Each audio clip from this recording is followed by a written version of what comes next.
Total Show. Querida Javi, tiene un libro que, mira, literalmente te lo estás devorando. Me lo estoy devorando, porque ustedes saben que en internet, en Instagram, hay muchas cuentas, ¿no es cierto?, de cocina, pero ninguna tan entretenida como Soy Ciencia y Cocina. Y hoy día nos acompaña James Wood. Muchas gracias por acompañarnos. ¿Cómo estás, James? Bienvenido. Oye, muy bien. Un maestro. Espérate, yo era más de 2.200.000 seguidores, más que esa cantidad. Tremendo, los aplausos son absolutamente justificados para James, porque además, ¿qué nos enseña el libro? ¿Cómo nace esta idea? ¿Qué es lo que aporta la gente? ¿Por qué te ha recibido esa recepción tan importante? Bueno, o sea, yo soy cocinero, es lo primero que explico, y también tengo algunos estudios científicos. Y si pensamos en cocina, uno normalmente piensa, en el caso de los libros de recetas. Y claro, uno en la casa tiene sus libros de recetas, con varias cosas para inspirarse. Pero yo siempre he visto la cocina desde este punto de vista más científico, que es entender el porqué. Entonces, cuando quería buscar buenos libros, claro, hay buenos libros de recetas, de técnicas, pero no existía uno como esto que me explicara la respuesta a muchas de las preguntas que tenía. ¿Cuáles eran tus preguntas que te rondaban en ese momento? 3 preguntas que te daban vuelta. O sea, cuando yo era pequeño, cuando aprendí a cocinar, le preguntaba a mi mamá, bueno, ¿y por qué el queque crece de esa manera? O sea, porque era un batido líquido, claro, y queda esponjoso y queda dorado. Se infla. Mi mamá me decía, bueno, porque sí, la receta dice eso. Entonces, pero yo quería entender el por qué crecía, por qué queda dulce, por qué queda crujiente la superficie. Y cuando entré a estudiar la carrera, le hacía las mismas preguntas a mis profesores. Y claro, tuve grandes profesores por fortuna, pero no me respondían de esa manera que yo quería. Y ahí fue cuando la ciencia me empezó a dar respuestas, porque me hablaba de moléculas y reacciones físico-químicas. Que eso, claro, puede sonar muy complejo. Muy pesado para entenderlo, obvio, ¿no? Porque la ciencia es muy pragmática y tiene definiciones bien complejas. Pero si algo que a mí me fascinaba era leer todos esos libros científicos de química, de biología y de física. Y yo después traspasaba ese conocimiento al mundo de los alimentos, porque los alimentos es algo que todos entendemos y a todos nos gusta comer rico. Claro. Entonces yo tomaba ese conocimiento y lo sintetizaba de una manera que podía ser comprensible para cualquier persona. Porque al cocinero, a modo de ejemplo, nos gusta hablar de alimentos, nos gusta hablar de recetas, pero curiosamente cuando hablaba de alimentos y ciertas reacciones, ese conocimiento lo entendían todas las personas. Y eso fue algo que me abrió, obviamente, este campo de compartir el contenido. Y por eso, debido a que, en resumen, como no encontraba libros de esa manera, decidí escribirlo por mi cuenta, porque gracias a la respuesta de la gente, porque el contenido les encantaba, escribí este libro donde es un cocinero que habla de ciencias para todos los cocineros, ya sea aficionados o profesionales. Oye, el match que hiciste, una patria. No, buenísimo. Yo me voy a llevar este libro, me lo voy a robar, cómpralo. literalmente. Me lo voy a robar. Autografiado, ¿viste? Autografiado, por supuesto. Aquí, mira, me encantó la explicación de cómo evitar la oxidación de la palta, porque la palta, pucha, que es tan cara. Y se pone negra, eso es lo que Y se hace, pone ¿no? negra al tiro y uno empieza como con los mitos, ¿no es cierto? Es que me dijeron que se ponían los cuescos en un vasito con agua. Yo, cuando me dijeron eso, dije, ¿pero qué tiene que ver el cuesco con agua en otro lado con que no se oxide la palta? Pero uno lo hacía igual. Sí, yo pregunté en una estación de servicio una vez, dije, ¿cómo mantienen la palta verde todo el tiempo? Me dijo, le echamos agua, ¿cómo se llama? Mineral con gas. Se mantiene verde. Dije, hay secretos que tiene la gente. Pero ¿cuál es la verdad de la milanesa? Primero hay que entender que la palta se oxida, claro, por el contacto del oxígeno. Entonces, mientras más contacto con el aire esté, más probabilidades tenga. Ahora, lo curioso es que la palta tiene muchos antioxidantes. Entonces uno dice, ¿cómo se oxida si la palta tiene antioxidantes? Sencillo, si tú cortas la palta a la mitad, te va a durar bastante tiempo porque se daña poco.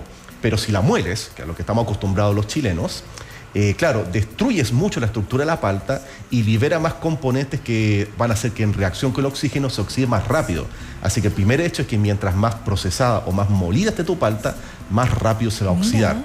Así es que, por ejemplo, si vas a moler tu palta para comértela después, lo recomendado es que le añadas algo para evitar esta reacción.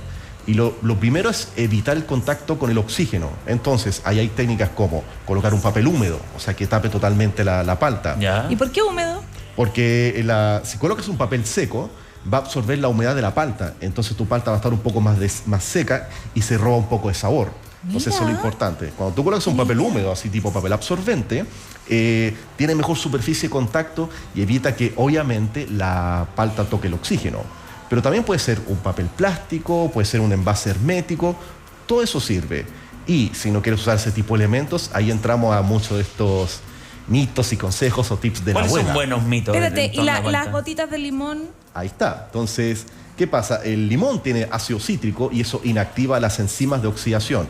En palabras sencillas, va a evitar que la reacción ocurra, que la reacción oxidativa. Ya, serviría, pero te cambia el sabor de la palta. Ese es el tema, porque creo que por el culto y sobre todo el fanatismo chileno que tiene la palta, hay gente que le gusta con sal, con aceite, con limón, con Sin limón, yo acá mezquel. soy los de sin limón. Es cosa de gustos. Sí. Y la sal no influye en nada. La sal poco influye, o sea, la sal le da sabor principalmente en este caso. Ahora, por ejemplo, en el agua mineral, si quieres que te corrija, la verdad sirve. ¿Sirve? Porque Eso me dijeron. si tomamos agua de la llave y agua con gas, la diferencia es que el agua con gas, al tener gas, que es CO2, es ácida. Se considera ácida. Entonces, la acidez que hace ralentiza, obviamente, la reacción. Entonces, cualquier ácido que añadas, como yogurt, agua mineral, vinagre, limón, va a ralentizar o va a impedir que ocurra esta reacción. Pero si quieren que sea ya un poco más Sí, por estricto, lo que no va a servir, y obviamente Chile me va a perdonar porque sé que hay un culto de esto, es usar el cuesco o la semilla de la palta. O eso que me mencionaste. En agua, eso es muy colocar en agua. Claro. Porque la gente dice que yo lo coloco y no se oxida. Bueno, yo digo, si no está en contacto, ¿acaso le emite Bluetooth o Wi-Fi para que no se oxide? ¿Cómo lo hace el cueco para llegar hasta allá? Es verdad. Entonces, porque hay que comprender que uno, claro, por costumbre, cuando muere la palta la guarda en refrigeración. Y la refrigeración que hace que todas las reacciones sean mucho más lentas. El frío conserva los alimentos y obviamente va a hacer que las reacciones, en este caso la oxidación, se hagan mucho más lento. Así es que lo importante es que el frío es el primer consejo que yo entrego para que cualquier alimento o cualquier reacción, en este caso que la palta no se ennegrezca, no ocurra. O sea, Mira. en este tiempo la palta no dura nada. Ahora, menos. O sea, Con el calor no, Listo, po. fuiste bueno. es efectivamente. Así que si uno va a moler su palta, guárdela por favor ahí en refrigeración, refrigerador. como mencioné, pero si coloca el cuesco, No sirve No de va a nada. servir de nada. Yo tengo otra pregunta, Ah, profesor. mitos de cocina. Profesor, yo tengo también otra tengo. ¿Ah, esa es la pregunta. misma? Mira, la cebolla. ¿Existe algo de verdad para que cuando uno pique la cebolla Teníamos la no misma llores? pregunta. bueno, cuando uno corta la cebolla, es un gas que se emite derivado del azufre y eso es lo que nos irrita los ojos, pero también irrita las mucosas nasales. Así que justo aquí está el video Este viéndose. es el explicativo. Esto ¿Ya? no podemos tener con audio, pero Claro. tú también nos puedes ir contando. Entonces, James. acá explico porque hay gente que dice "Es que yo uso lentes y no lloro". Claro, o sea, si uno usa una protección de los ojos, o incluso la gente que usa lentes de contacto, no le ocurre esto, pero Ahí. igual te irrita la nariz. Claro. Entonces, ¿cuál es el tema? Hay que ver cómo disolver ese gas para que no nos arruine, o sea, no nos haga llorar. Entonces, ¿qué recomiendo? Lo primero es refrigerar la cebolla. O sea, tú tomas tu cebolla y la guardas en frío, en refrigeración, por lo menos de un día para otro. Mientras más fría esté, menos gas va a emitir. Ah, bueno, y esto de mojarse las muñecas Hayes, no sirve de nada. No sirve Es mucho. Es como el como el cuesco, es como el cuesco. cuesco, ¿no? Claro. Pero ¿qué otros tips que son secretos de la abuela sirven y están comprobados por la ciencia? Porque yo a eso me dedico. Yo escucho Claro. un tip y Y digo, con- hay que experimentarlo. Justo el que estoy mostrando acá, que es tomar un papel absorbente, el papel me encanta, y humedecerlo. Entonces, ¿qué pasa? Cuando nosotros humedecemos un papel, el gas se disuelve en esa agua y ahí se queda, curiosamente, y reduce más de un 80% la probabilidad de llorar. Y si a eso le sumamos que estamos al lado de un ventilador o con la ventana abierta, ese gas se va a volatilizar más y se va a eliminar. O sea, Entonces, todos esos tips sirven, sobre todo, y recomiendo es que ojalá mezclarlos todos porque eso va a reducir altamente las probabilidades de llorar. Buen dato. ¡Oh, Oye, me siguiendo con la encantó! cebolla, a ver si tiene que ver con la ciencia, tú nos contarás, Hayes. Mi abuela también me decía, mira, me comía empanadas de pino con azúcar. Me comí todos los pinos con azúcar. ¿Para qué? Para, como dicen, no repita. Eso es verdad. O sea, saliendo el 18, eso se comentó muchísimo. Sí. A ver, hay que comprender, primero todos tenemos metabolismos diferentes. Hay gente que le hincha, no sé, un pan, que le hincha una fruta, le hincha la leche, todos tenemos metabolismos diferentes. Y claro, en el caso de la cebolla, hay gente que es un poco más delicada con eso. Ahora, ¿qué pasa? Cuando tú le añades azúcar, simplemente lo que haces, estás disminuyendo el sabor ácido, pero no estás haciendo que la digestibilidad de la cebolla se acelere de alguna otra manera. Entonces, lo de la azúcar puede ocurrir, pero no puede ocurrir. Pero ¿en qué va a depender? En la salud de tu metabolismo, en cuán saludable tú comes, cómo está si has dormido poco. O sea, créeme que el tema estomacal influye mucho. Así que cuando tú dices hoy comí esto y me hincha, hay que ver cómo está tu salud estomacal. Pero por la cebolla, claro, hay mucha gente que le puede ocurrir esto. Pero ¿cuál es el primer tip que yo entrego para evitar que la gente se hinche, sobre todo en temas de empanadas? Cocine muy bien la cebolla. O sea, hacer un pino. Porque la gente, por ejemplo, la lava, dice, hay que lavar bien la cebolla, la ponen debajo en el chorro del agua fría, por ejemplo. O a veces la dejan remojando en agua caliente como para que no repita. Pasa eso. O sea, al disolver todo eso, vamos a disminuir esas probabilidades. Pero con una muy buena cocción de la cebolla, de por lo menos más de 1 hora, que quede bien tierna, eso se va a evitar. Y por eso muchas abuelas, y hoy en día muchos lugares que hacen empanadas de pino, saben que si dejan reposando el pino de un día para otro, se volatiliza más estos elementos derivados del azufre, que son los que nos hinchan, y de esa manera la empanada o lo que comamos va a tener menos probabilidad de que nos hinche o que nos repita. Oye, hay harta gente ya participando. Dice, yo sigo al Chef Heinz y lo encuentro súper entretenido e interesante el contenido que publica. Buenísimo. Y hace la pregunta acá, dice, ¿es científico o no? Pero siempre encuentro los porotos, las lentejas, las legumbres en general más ricas del otro día. Bueno, ¿Tiene un tema científico? Claro, y de eso escribí un capítulo en mi libro donde son 8 los motivos. Ah, cierto. O sea, hay varios motivos. Científicamente está comprobado que la comida al día siguiente, mientras se conserve bien, es mucho más rica. Y esta es la manera más sencilla de explicarlo. Por ejemplo, cuando tú guardas un guiso como de porotos o de lentejas, claro, tiene agua. Y después cuando tú lo refrigeras, los legumbres siguen absorbiendo agua. Y cuando tú lo vuelves a calentar, evaporas más agua. Entonces, ¿qué significa? Mientras menos agua tenga tu alimento, mucho más concentras el sabor. Y aparte, los porotos, las lentejas, o hasta un plato de tallarines o lo que sea, sigue absorbiendo más los sabores que están disueltos en ese líquido. Entonces, cuando tú lo pruebas el primer día, está rico. Pero cuando lo pruebas el segundo día, los sabores, como son moléculas, se disuelven más, se dispersan más, y eso le da tiempo a que los alimentos las reabsorban. Esa es la manera más sencilla de explicar por qué la comida al día siguiente es mucho más sabrosa. En resumidas cuentas, hay que darle a todas las cosas de la vida una segunda oportunidad. Cómete algo añejito. ¿Te has comido algo añejito? Es bueno. Es bueno. Es bueno. Siempre es bueno. Acá hay... Oye, profesor, yo quiero seguir preguntando. Adelante. ¿Sirve añadir aceite al agua de cocción a las pastas? Bueno, lo vamos a discutir siempre y la respuesta siempre va a ser la misma. En general, no sirve de mucho. Porque sabemos que es una costumbre, es mucho en los hogares en donde... ¿Pero por qué? Es que... Se supone que para evitar que la pasta se pegue. Porque no sé si tú lo hacías, o lo hacía tu mamá o tu abuela, porque en muchos casos es porque así me enseñaron.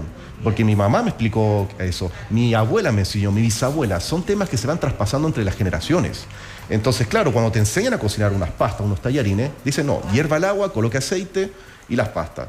Y uno no va a discutirle eso porque lo que menos quiere es discutirle a la abuelita o a la mamá. Es sagrado. Ese es el tema. Entonces, yo siempre que tomo esos mitos y, claro, costumbres de los hogares, yo digo, bueno, hay que analizarlas y experimentar. Entonces, ¿qué hago yo? Cocino varias ollas, unas con aceite, otras sin aceite, varias pastas, y analizamos. Y en el fondo ya he publicado muchos videos de esto. ¿Y qué sucede? El aceite flota, eso es lo primero, y en ningún momento tiene contacto con las pastas.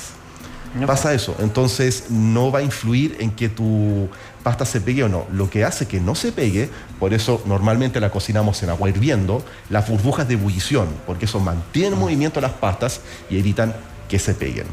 Ahora, algo importante de esto el aceite es huevo, tiene toda razón. Que esto que he explicado, y sobre todo con el cuesco de la palta, yo siempre digo a la gente, yo explico y le entrego esta información, pero si ustedes en sus casas o en sus hogares quieren seguir haciendo esto porque les recuerda a tradiciones de familia o son costumbres, adelante, háganlos. La ciencia no impide nada. O sea, en mi caso yo no busco impedir a la gente sus tradiciones. Si lo quiere seguir haciendo, adelante. Pero no sirve de nada. Pero claro, pero y con lo caro que está el aceite, mejor ahorrese esos chorritos. Oye, ahí cachudeando vaya de esa pregunta que es muy buena. ¿Por qué el pan se endurece y la galleta se ablanda? Que está en tu libro también. O sea, ¿tú eres team pan o galleta? Lo que se endurece, la pan. Oye, pero a veces uno moja el pancito, ¿estás cachado? Cuando está añejo, moja el pancito, lo pones a calentar y tienes que comértelo rápido, pero es una técnica. ¿Por qué pasa esto? Bueno, porque hay que entender, cuando tú compras el pan al día, está fresco, está muy blando, y curiosamente al día siguiente, a los 2 días siguientes, ya está duro. Es una piedra. Y uno dice, bueno, ¿y qué pasa? Y muchos piensan que el agua se evapora, pero eso no es toda la respuesta. Parte del agua se evapora porque la textura de un pan depende mucho de la humedad.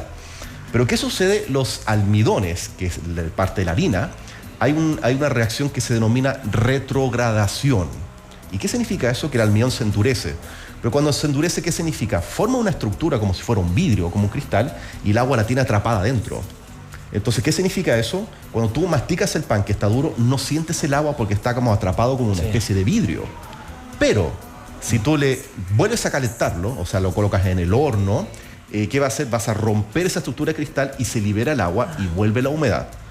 Pero si algo que sabe la ciencia es que el agua conduce mucho mejor la temperatura. Así es que si tú le colocas más agua a tu pan, ¿qué va a hacer? Va a conducir la temperatura de manera más pareja y tu pan va a estar más blando y mucho más húmedo que con la técnica anterior. Ah, mira.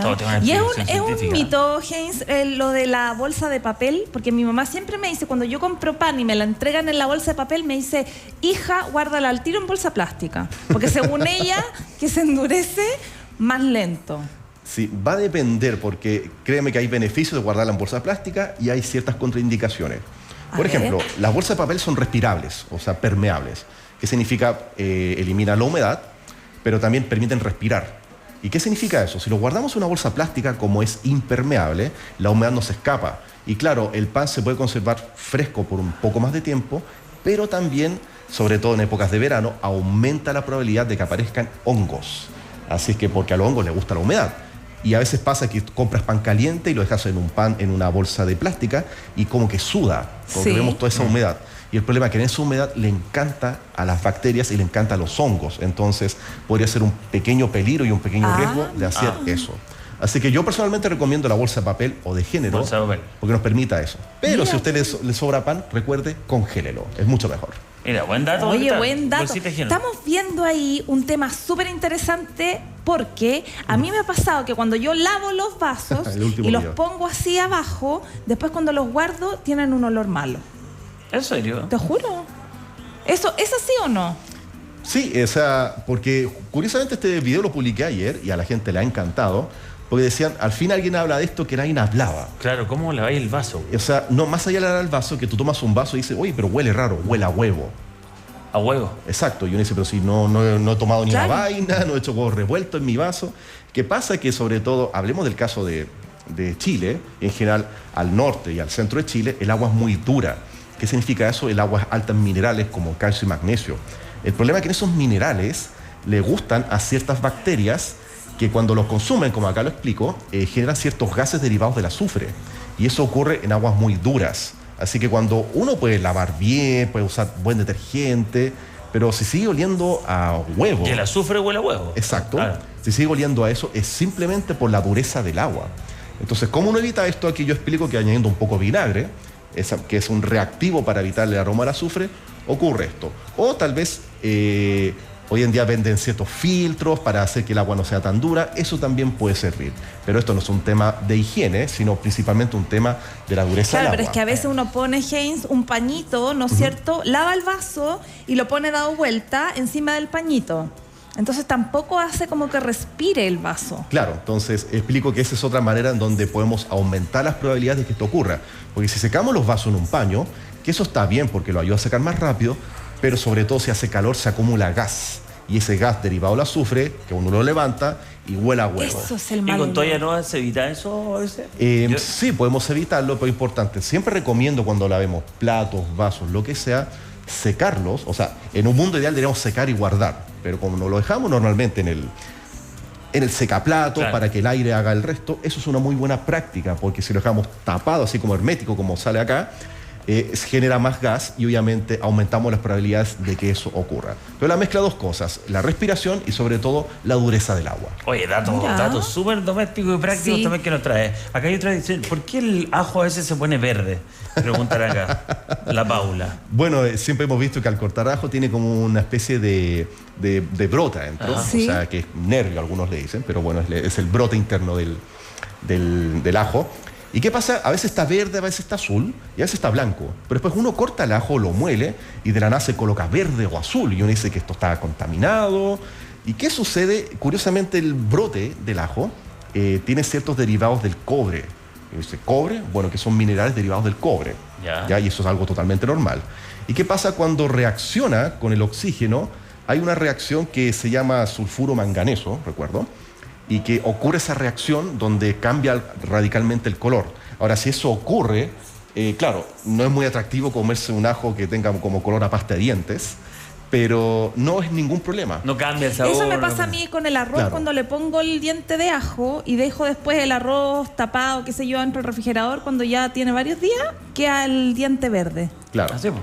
Eso Sí. pasa con Pero algunos ridícula. ajos, o sea, no con todo el ajo ocurre porque depende mucho de cómo fueron sembrados o cosechados. Así que si ocurre bien y si, claro, o sea, si no ocurre bien y si ocurre, entender que no es ningún problema con el ajo. Oye, sigue la está pregunta muy buenísimo. entretenida. Dice, ¿por qué los huevos, pregunta Jorge, por qué los huevos duros explotan si los calientas en un microondas?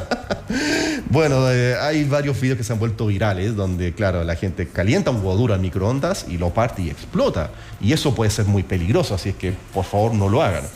Pero yo explico ahí que ocurre porque hay que entender que el huevo es un gel, así se denomina según la ciencia, y donde todas esas moléculas de agua están atrapadas en redes de geles que son proteínas.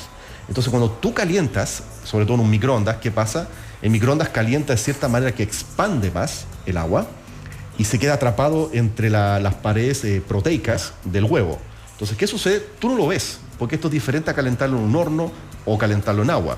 Entonces, cuando tú sacas el huevo del microondas, claro, tú ves que, oye, pero el huevo parece que no tiene nada, y lo partes y ocurre ese problema. Así que si uno quiere calentar huevo al microondas, tiene que estar muy bien cortados. O sea, no puede estar ni la yema completa ni la clara completa. Mira. Incluso pasa con los huevos crudos. O sea, hay gente que cocina huevos crudos al microondas. Yo siempre recomiendo, evita hacerlo, o si lo quiere hacer, pínchelo con un mondadiente o un tenedor, porque de esa manera evitamos hacer reacción que es como un pequeño explosivo. Ah, mira, no, pasa lo mismo con las cabritas, ¿o no? Cuando uno mete las cabritas en microondas, esto que está Claro. sería... Entonces, el principio es muy similar, pero claro, como las cabritas es maíz y eso es celulosa, porque es lo que se expande, el huevo es proteína y la proteína funciona diferente, por eso es más elástica y retiene más. Por eso cuando tú la sacas y lo partes con un tenedor o con un cuchillo, es como que el aire sale explosivamente y ocurre ese problema. Y eso obviamente, insisto, no lo hagan en la casa, no hagan ese experimento porque alguien se puede dañar. No y metan quemar. los huevos al microondas. Eso Oye, es más qué definitivo. interesante, me encantó. Sí. ¿Por qué las cosas cuando uno las calienta en el microondas quedan, por ejemplo, las empanadas? Uno las calienta así, blandengue. Y el pan Fofa. también. Distinto en el horno. ¿Por qué? Claro, porque a ver, un microondas hay que comprender, a diferencia de un horno, si lo comparas con un horno, el horno calienta por aire, ¿ya? Y por un aire que va de afuera hacia adentro y empieza a calentar el producto. Y el aire deshidrata también, eso es lo importante. Por eso tu empanada queda crujiente, queda dorada y queda con ese sabor que tanto nos gusta. Pero ¿qué pasa? En un microondas se calienta por microondas, que son ondas de esta manera. Y hay que entender que cada vez que calentamos un alimento, los alimentos son ricos en agua. Por ejemplo, una empanada tiene agua. Entonces, cuando tú lo calientas, lo que sucede en el microondas, la manera en que calienta, que es de esta manera, hace que la molécula de agua se agite de otra manera. ¿Y eso qué va a significar? Va a chocar tanto con las paredes de cualquier alimento que va a ocurrir otras reacciones. Manera sencilla de entenderlo, en una masa, ¿qué va a pasar? Tu enlace, en vez de quedar así, va a quedar así. Y por eso la empanada queda Queda como latiguda, latiguada, chiclosa, sí. las carnes, absolutamente todo. Entonces yo recomiendo siempre, ojalá en un microondas, calentar elementos ricos en agua, como una sopa, Ya. un guiso, unos porotos, ahí uno no lo nota. Pero si calentamos algo seco, teóricamente, como una empanada, como una galleta, O pan, claro. una pizza, va a ocurrir eso. Ahora, Sí. ¿cómo lo evitamos? Hay ciertas ¡Ay! Eso es lo técnicas. entretenido, a ver. Si, por ejemplo, si sí o sí queremos calentar una empanada porque tenemos hambre, caliéntenla, pero al lado, y esto es un buen tip, coloquen un vaso de agua. ¿En serio? ¿Y ahí te va a quedar rica la empanada como O sea, va más a quedar crujiente? un poco mejor, ¿Ya? no tan bueno como un horno, pero sí. Yo pensé que esa como el del cuesco de la palta, ¿no? Esta cuestión, esta cuestión O sea, funciona. lo que pasa cuando colocamos un vaso de agua fría al lado de la empanada, dentro del microondas, ¿qué hace? Las microondas del horno microondas van a concentrar toda su energía en ese vaso de agua y solo ciertas moléculas de calentamiento en la empanada. Entonces, por eso evitamos esas reacciones como que queda tan latiguda y tan desagradable. y queda un poco más crujiente. Es lo mismo que hago yo cuando quiero calentar un trozo de pizza. Ya, lo ve, al vasito de agua ahí. Con un vaso de agua. Ahora, claro, hoy en día hay aparatos como las freidoras de aire. ¿Te son gustan buenas, las son muy buenas. freidoras de ricas, aire? Son muy buenas, no fríen, eso es importante. No fríen. Porque son con aire, pero ayudan mucho este proceso y claro, son un poco más rápidas que un horno, no tan rápidas como un microondas, pero ayudan bastante. Son más sanas, ¿no? Por ahí. Claro, porque teóricamente no usan mucho aceite, pero hay que tener ojo porque publiqué un video donde hablo de este mito de que las freidoras de aire son dañinas porque generan compuestos cancerígenos, y la verdad es que los compuestos cancerígenos o potencialmente cancerígenos se van a originar en cualquier alimento si tú los doras o quemas en exceso. Ejemplo, es diferente un pan tostado dorado versus un pan tostado negro quemado. Ese es lo mismo cancerígeno. ocurre con todo. Entonces las freidoras de aire, ¿qué pasa? Doran tan rápido y si los alimentos salen muy dorados, como un dorado oscuro, casi negro, eso es lo que hay que evitar. Es buena Mira. air fryer. Ay, me Air fryer. encantó, me Está bueno, encantó. ese libro. Este libro, se los recomiendo, está demasiado entretenido. ¿Dónde lo pueden encontrar? Bueno, este es el relanzamiento de mi primer libro hace 2 años y lo encuentran en todas las librerías de Chile y también a través de mi página web cienciaycocina.net. Oye, también tenemos el Instagram, por favor, hey, mira, ahí está. Soy Ciencia y Cocina. ¡2 millones! No, perdón, 2.200.000.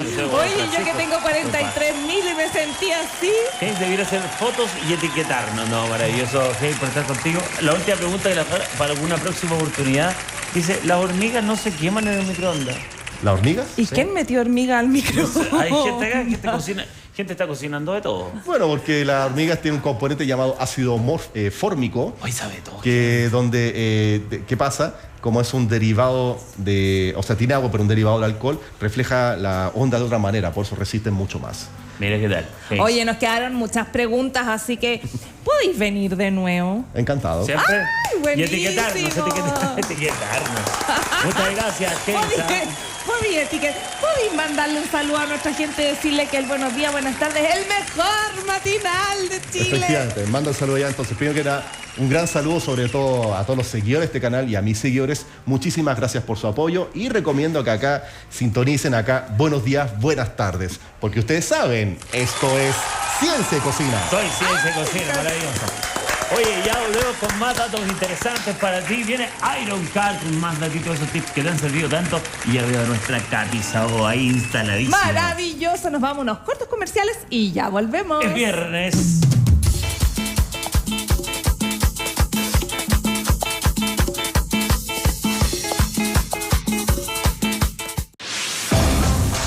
¿Necesitas la mantención de tu auto?